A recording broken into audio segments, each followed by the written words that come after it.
Billed as the toughest race in the world's most beautiful place, the Giro d'Italia is undoubtedly the Grand Tour for the purists.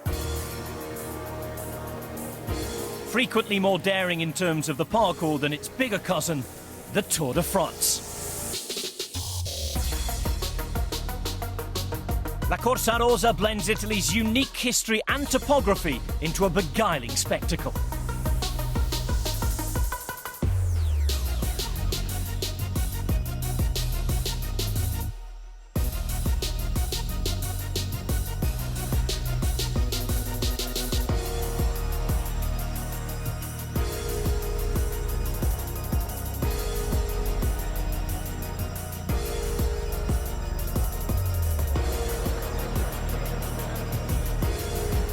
This year's edition is no different. Balanced to suit all tastes, here's something for the sprinter and climber alike.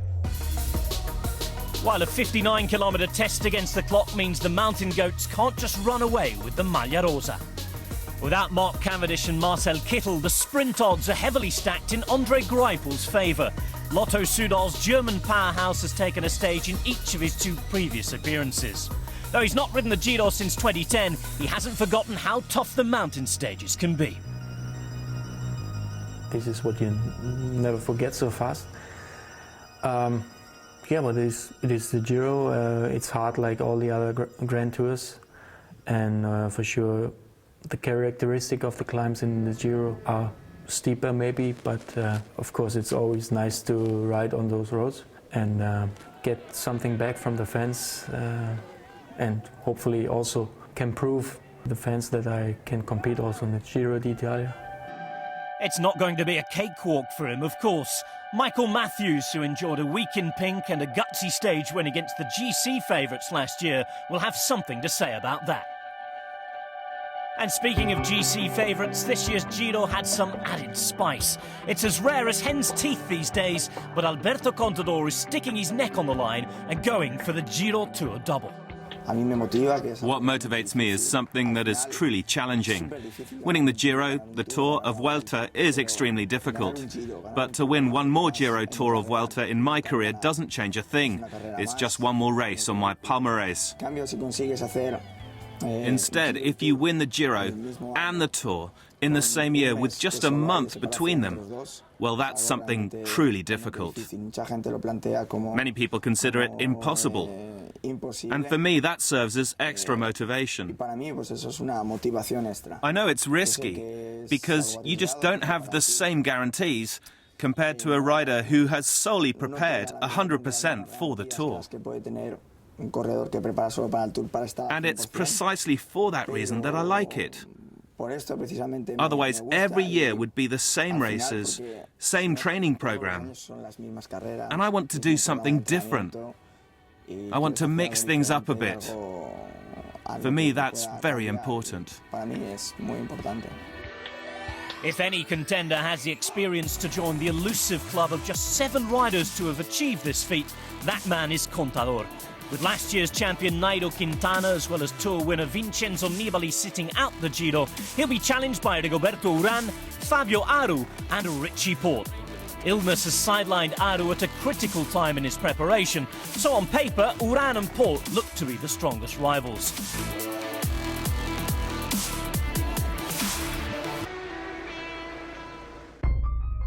If Alberto Contador is to join the elusive ranks of those who've completed the Giro Tour double, he'll have to overcome Rigoberto Uran and Richie Porte, the two most complete riders facing up to him in La Corsa Rosa.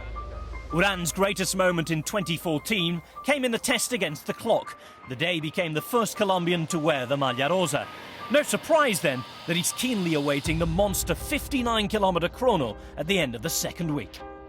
Last year was a fantastic time trial. I managed to take some decent time out of the other climbers. It was what we'd hoped for, and we're hoping it'll happen again. Stage 14 is the time trial, and the aim is to get there in good form. It depends what happens in the first 2 weeks, but we're hoping to get to that stage in decent shape. Former Sky teammate Porte is also strong against the clock. The Tasmanian has a clear strategy for his approach.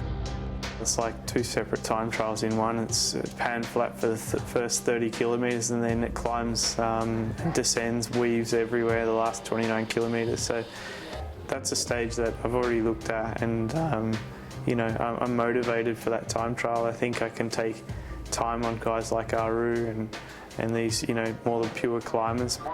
Porte has entered the season much leaner than in previous years, helping him bag the GC in Paris-Nice, Catalunya, and most recently the Giro del Trentino. If you win Paris-Nice in your career once, you know, it's fantastic. But then to win Catalunya and to keep on winning, I think that's for your morale. That's much better than you know, coming into the Giro and not having had such a good start to the year. I think mentally I'm right where I need to be, and physically I'm the best I've ever been. So, you know, I know it's 3 weeks. Grand Tours are always stressful, and you know, there's a lot to be settled out on the road. But going into it, you know, I'm quite confident in my ability at the moment. Uran's season to date has been solid if unspectacular, but as runner-up at the last 2 Giros, he'll want more than a mere taste of the Maglia Rosa this time around. Well, it was a special moment to become the first Colombian rider to wear the Giro d'Italia's pink leaders jersey. It was an important moment and will go down in history. When you're the first to do something, it always means something special. It was a good moment for me, and let's say it was a good moment for Colombian cycling, which is on the way up. As for Porte, he's had criticism aimed at him in years past, with inconsistency being his Achilles heel. He hopes a different approach this winter, with swimming on top of hard yards on the bike, will reap rewards.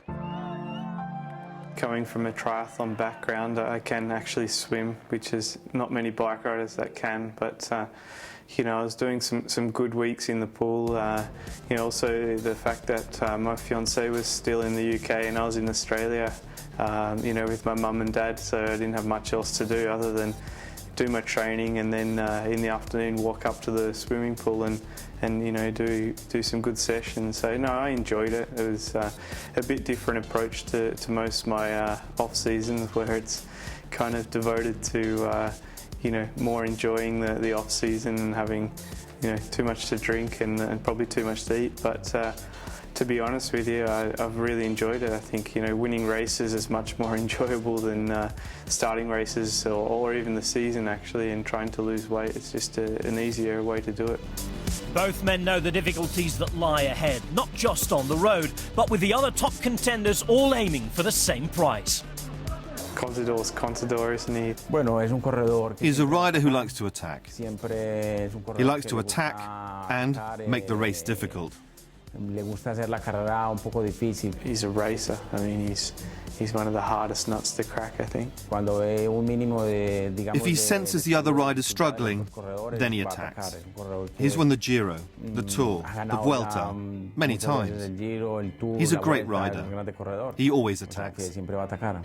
I think Alberto, the thing with him is, even if we were to take time on him somewhere, he's done it so many times, like the Vuelta 2012, where he just has that one day where he puts everything on the line. Aru is a climber who does well in the high mountains.